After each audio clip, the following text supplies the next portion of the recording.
governo retirou os Correios e outras estatais do programa de privatização. O decreto foi assinado pelo presidente Lula na última quinta-feira. Esse mesmo decreto revoga também a qualificação de empresas e ativos do Programa de Parcerias de Investimentos, o PPI. No começo do mandato, Lula determinou aos novos ministros que tomassem providências para revogar os atos que dão seguimento às privatizações de estatais. A justificativa foi a seguinte, abre aspas, necessidade de assegurar uma análise rigorosa dos impactos da privatização sobre o serviço público ou sobre o mercado, fecha aspas. Para falar sobre os Correios, por falar nos Correios, aliás, a empresa esteve no epicentro do escândalo do Mensalão, você deve lembrar. Para falar sobre essas retiradas do governo Lula, a gente conversa agora com os deputados federais Rodrigo Gambale, do Podemos de São Paulo. Boa tarde, bem-vindo, deputado. E com o deputado Orlando Silva, do PCdoB, também de São Paulo. Boa tarde, bem-vindo. Deputado Rodrigo, eu espero ter falado o seu sobrenome corretamente e começo já com o senhor. O senhor acha que o governo Lula agiu corretamente ao retirar as empresas do programa de privatizações? Luciana, como uma das melhores jornalistas do Brasil, você sempre acertando, né? O sobrenome é Gambale mesmo que se pronuncia. Hoje eu quero te dar os parabéns, também homenageando todos os colegas pelo Dia do Jornalista hoje no nosso país. Eu também sou jornalista, tenho prazer em integrar essa profissão tão digna e importante no nosso Brasil e te dar os parabéns nomeando todos os outros. Obrigada, então parabéns também, deputado, para o senhor. Obrigado. Dando os parabéns para o grande colega aqui, amigo Orlando Silva, deputado experiente, que já foi ministro, tem muito conhecimento em todas as áreas do que se tange, trata sobre o Brasil. Luciana, bom, falando sobre a privatização dos Correios, eu já inicio ou o Orlando vai se apresentar? Sim, por favor, o senhor inicia. Se a gente for falar em privatização, primeiro nós temos que ver sobre o histórico do Brasil em grandes privatizações. Então, hoje eu sou favorável à grande maioria das privatizações de estatais no nosso país e autarquias. Mas a gente precisa fazer um estudo muito detalhado para saber o quanto vale cada empresa ou autarquia que nós estatizamos. A Vale, por exemplo, completa agora 26 anos de que ela foi Nós estamos com o sinal do deputado Rodrigo Gambale oscilando, não sei se ele já voltou, se não voltou, vou fazer a mesma pergunta ao deputado Orlando Silva, que está comigo. Deputado, o senhor ouviu aí, enquanto a gente estabiliza aqui o sinal do deputado Rodrigo, queria ouvir do senhor, o governo acerta ou erra ao retirar essas empresas do plano de privatização? Olá, Luciana, te cumprimento. Cumprimento meu amigo deputado Rodrigo, daqui a pouco eu falo com ele no ar. Veja, o governo cumpre com seu compromisso de campanha eleitoral. O presidente Lula, quando foi candidato, ele denunciou as privatizações que eram lesivas ao interesse nacional. Privatizações que eliminaram do patrimônio público instrumentos que seriam importantes para o desenvolvimento do país, como, por exemplo, foi o caso da Telebrás, uma empresa que é estratégica para o desenvolvimento nacional e que foi privatizada de modo banal, sem critério, sem base, sem cuidado, nem cuidado do interesse nacional, nem cuidado do patrimônio da empresa.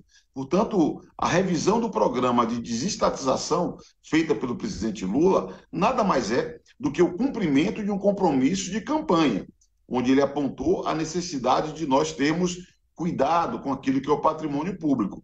Eu não tenho a menor dúvida de que a empresa brasileira de Correios e Telégrafos tem um caráter estratégico. Ainda mais na era digital, em que o comércio eletrônico passou a ser um tema-chave, quem tem capacidade de chegar no Brasil inteiro são os Correios. Quem tem capacidade de chegar onde não há mesmo interesse econômico, porque são os lugares da periferia, nos rincões do Brasil, qual é a empresa? Correios. Por isso que eu não tenho a menor dúvida que é necessário nós zelarmos pelos Correios, pela importância que ela tem, essa empresa tem, a maior empresa pública do Brasil em geração de empregos, é muito, muito importante. E eu creio que o governo acerta quando retira essa empresa do programa de desestatização. Aliás, queria cumprimentar agora, ele voltou aqui ao ar, meu querido colega, o deputado Rodrigo, que é uma figura muito importante para o parlamento brasileiro. Infelizmente, estamos aqui novamente conversando nesse instante. Pois é, o deputado Rodrigo, o senhor já tem aí um spoiler, né, da resposta, então, do deputado Orlando, que difere completamente da sua, né? Eu concordo na privatização, mas a gente precisa fazer realmente uma análise minuciosa. Por exemplo, a Vale, há 26 anos, ela foi privatizada. O valor dela vendido foi em torno de 3 bilhões e 300 milhões de reais. Isso, tratando-se de quanto o governo vendeu, calculava-se ali que a Vale custava em torno de 12 bilhões e meio. Muitas pessoas acreditavam que o valor agregado dela naquele momento, em 1997, era de 100 bilhões de reais. E se mostrou que era verdadeiro. Hoje a Vale, apesar de todos os problemas que ela trouxe para o Brasil no impacto ambiental e nos crimes ambientais, a falta do peso de mão do governo também para contingenciar problemas numa mineradora como foi a Vale, deixou a desejar. O Brasil poderia estar lucrando muito mais com ela se fizesse um programa, por exemplo, de administração mista. Hoje a Vale em torno de 420 bilhões de reais e teve um lucro no ano de 2021 de 121 bi. Os Correios também vêm aumentando o seu valor de lucro. Correio em 2020 teve 1,5 bilhão de lucro, no ano de 2021 3,7 bilhões. O que isso impacta positivamente? Quando você vai falar sobre desestatização, vai falar, mas como que vai desestatizar uma empresa que tem gerado lucro? Mas quanto poderia ser obtido de geração de riquezas pelo país se ela tivesse uma melhor administração? Se a gente for falar em 3,7 bilhões, parece até muito de lucro para o país, onde o Brasil tem ficado aproximadamente com 73% de seus dividendos. Só que só o Mercado Livre, no ano de 2021, investiu no Brasil em logística 4 bilhões de reais. Foi mais do que o faturamento que os Correios teve. Esse aumento de arrecadação é natural que se deve à pandemia, porque com a pandemia as pessoas obrigatoriamente foram deixando de ter medo de utilizar a internet para suas compras, para a aquisição de produtos e aqueceu-se muito o mercado. A gente vê que hoje o grande problema das empresas de e-commerce, elas acabam tendo prejuízo porque elas ainda possuem muitas lojas físicas. E ter o produto, ter a loja física, ter todo o custo que tem na geração de arrecadação para essas empresas tem feito com que elas cheguem a ter até prejuízos. Eu acredito que os Correios eles têm um caminho sim para ser privatizado, mas não pode acontecer o que aconteceu com a Vale. Um valor ínfimo para o país não ter nenhum tipo de ganho e controle numa potência como são os Correios e a gente fazer uma coisa sem nenhum tipo de avaliação. Eu tenho certeza que, tendo na direção ali pessoas do ramo, né, da área privada, com mais capacidade técnica, mais estudo, o Correio teria muito mais retorno para o país do que hoje tem. O deputado Rodrigo, continuo com o senhor, existe uma preocupação com empresas estratégicas para o Brasil, privatizar empresas que deveriam, por exemplo, ter uma boa governança, prestar um bom serviço ao cidadão. A gente teve agora uma situação em São Paulo, os dois deputados são de São Paulo, sabem muito bem, em relação ao aumento, por exemplo, dos sepultamentos depois de uma privatização. Essa discussão é sempre muito comum, estou usando um exemplo daqui do Estado, mas eu digo para nacionalizar esse exemplo. Às vezes a prestação de serviços não é o que deveria ao consumidor depois da privatização. O senhor acha que deveria ser analisado caso a caso? Tem estratégias, tem empresas que são estratégicas e precisam estar no radar do governo na hora de prestar o serviço? Inclusive, até sugiro, Luciana, um tipo de administração mista, porque enquanto o governo ele tem interesse, enquanto ele é o maior acionista ou perto de ser o maior acionista, ele tem um envolvimento muito próximo. Claro que tem empresas estratégicas que elas precisam continuar tendo o controle do nosso Brasil, como, por exemplo, na produção de energia, na exploração de muitas riquezas do nosso país. Mas a logística, apesar dela ser algo fundamental, ela pode ter um tipo de administração mista, porque venhamos e convenhamos. O Correio também, apesar de ser uma grande empresa no país, não presta um serviço tão bom como poderia ser, baseado ao tamanho de estrutura que hoje ele detém dos seus investimentos aqui no nosso Brasil. Deputado Orlando Silva, a mesma pergunta. Algumas empresas são estratégicas, deveriam estar no radar do governo e nesse sentido, eu falo de governança, inclusive no que ela traz para o cidadão brasileiro, que é, claro, o que a gente quer o bom serviço para o cidadão brasileiro. Mas usei esse exemplo de São Paulo porque vimos recentemente sepultamentos caríssimos, parte da população denunciando que não conseguia pagar os sepultamentos. Então, assim, só um exemplo singelo, claro, muito triste, mas singelo para mostrar do que essa discussão é um pouco ou um tanto mais complexa, eu diria. Singelo não, o seu exemplo, Luciana, é muito preciso. Eu caminho muito na periferia de São Paulo. Quando você vai a São Miguel Paulista, no Grajaú, no Campo Limpo, quando você caminha nas periferias e você vê a dor que é para uma família sepultar um ente querido, é cruel. Porque a privatização do serviço funerário impacta na dignidade que você quer oferecer para aquele ente querido que partiu. Então, não é singelo o seu exemplo.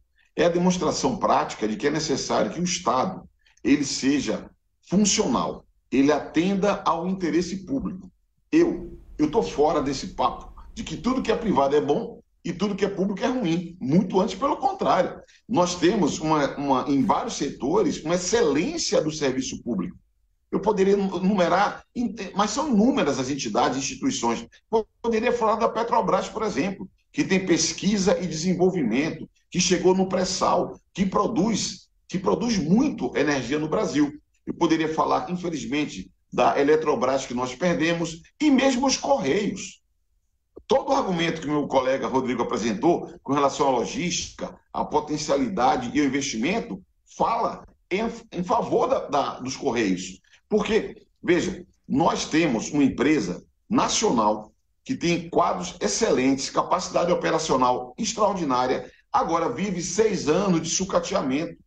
Nos Correios, o que está acontecendo? Está se fechando uma série de franquias, uma série de instalações da empresa que é parte do processo para tentar desacreditá-la para privatizá-la. O que está em curso é o sucateamento dos Correios, mas ainda assim é uma empresa que tem muita respeitabilidade. Qualquer pesquisa feita sobre imagem de empresas e instituições públicas, os Correios têm um grande destaque.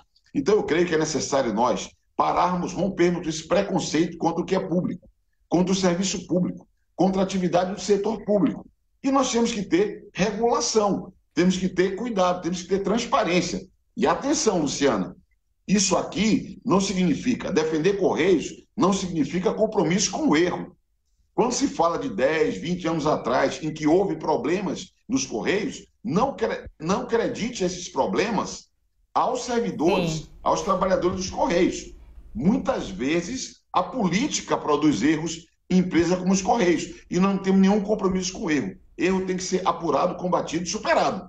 Agora, não podemos abrir mão de ter uma empresa tão estratégica, que está nos rincões do Brasil, que chega onde não dá lucro, mas que o equilíbrio com onde dá lucro permite que ela seja funcional, produtiva e tenha bons resultados para o país. Sim, deputados. Posso só pegar um gancho? Sim, mas eu quero colocar um elemento a mais e pedir ainda que a resposta seja rápida. Olha que eu tenho muitas exigências. Hoje é o dia do jornalista, então eu queria só usar uma empresa que está nesse combo aí que provoca sempre muita polêmica, que é a empresa Brasil de Comunicação. Afinal, é estratégico ou não a comunicação para o governo federal? Pode continuar. Pode ir, deputado Rodrigo. Luciana, importante na última pergunta que você fez sobre até o sepultamento, altos preços cobrados do serviço terceirizado. O que nós temos no Brasil é a falta também do cumprimento de suas leis. Hoje, a nossa lei, ela acaba sendo rigorosa, mas no seu cumprimento ela é branda. O crime no Brasil, por exemplo, hoje compensa. Se você for olhar, e nós vamos levar sobre um problema aí de empresas, tem uma lei nacional sobre os bancos que eles têm um atendimento a ser feito pelas pessoas de até 15 minutos. Quando que se respeitou isso? Quando os bancos foram multados, foram punidos por não obedecer o tempo que ele tem de espera, inclusive com cartazes ali dentro das suas agências, diante dos olhos daqueles que estão há 1, 2, 3 horas esperando para o atendimento. E onde o senhor está querendo chegar exatamente, deputado? Que o que nós estamos precisando fazer é que o governo, principalmente, façam com que as leis sejam cumpridas. Se a gente conseguir fazer a estatização, né, a desestatização de empresas para pensar no maior lucro e potencial revertimento econômico para o país, o que nós não podemos deixar é como aconteceu com a Vale que eu citei no início, deixar com que barragens que sabiam que seriam estouradas, que poderiam matar milhares de pessoas, centenas de pessoas, chegassem ao ponto que chegou. Então, o que o Brasil precisa fazer é ter um acompanhamento mais rigoroso sobre essas leis. A comunicação, entrando agora no questionamento, ela é de extrema importância para o Brasil. O que nós precisamos ver como que essa comunicação está sendo feita. A gente viu ultimamente que muito do que era público estava sendo utilizado para interesses e fins eleitorais. Nós precisamos começar a ter um entendimento da comunicação que serve para o entendimento da população daquilo que acontece no nosso país, nas nossas leis, no Congresso, no Senado, e não utilizado de forma pessoal. E essa estatização, mais uma vez, assim como eu defendo que seja feita pelos Correios, ela precisa ser muito estudada, ter apontamentos e levantamentos, não simplesmente chegar e dizer o seguinte, vamos privatizar, porque não dá lucro ou que dá prejuízo. Isso não está tendo no Brasil, esse tipo de aprofundamento de estudos de situações e matrizes econômicas. Muito bem, a última pergunta também para o deputado Orlando Silva. Deputado, afinal de contas, o que é estratégico para o governo, o que é estratégico para o Brasil? A comunicação, a empresa Brasil de Comunicação seria estratégica? Luciana, parabéns pelo seu dia, parabéns, Rodrigo, por ser jornalista, Obrigado. pelo seu dia. Eu não tenho a menor dúvida que comunicação é estratégico para a democracia. Acesso à informação é estratégico para a democracia. E o governo acerta quando retira a EBC do programa de desestatização. Agora, o governo tem que avançar mais. Por quê? Uma coisa é comunicação estatal, outra coisa é comunicação pública. É necessário que a comunicação estatal exista, para que o Estado apresente as informações que são de interesse público daquilo que ele realiza.